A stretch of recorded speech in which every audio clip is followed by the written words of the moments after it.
ذی الحجہ کا چاند دیکھ لیا جائے، اس کی پہلی تاریخ سے لے کر کے 10ویں ذی الحجہ کو جب تک کہ اپنے جانور کی قربانی نہ کر لے، ایسے شخص کے لیے مستحب یہ ہے کہ اپنے جسم کے بال نہ تراشے، ناخن نہ کاٹے۔ جب وہ قربانی کر لے اس کے بعد اپنے ناخن کٹوا لے، اپنے بال کٹوا لے، یہ مستحب ہے۔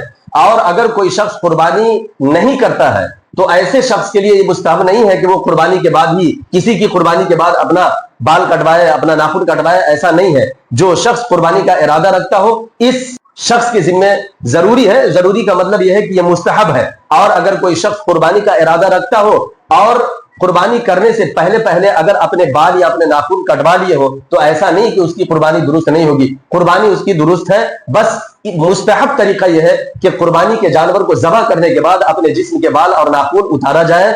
کیوں کہ جب ہم جو نیک عمل کر رہے ہیں احراق دم کا، بس اللہ رب العزت کے ہاں ہمارے جسم کے ہر حصے سے ادا ہو جائے، یہ مستحب طریقہ ہے، اس لیے یہ شرط لگائی گئی ہے۔ لہذا استحبابی طریقہ یہ ہے کہ اپنے جانور کو ذبح کرنے کے بعد ہی اپنے بال ناخن وغیرہ تراشیں۔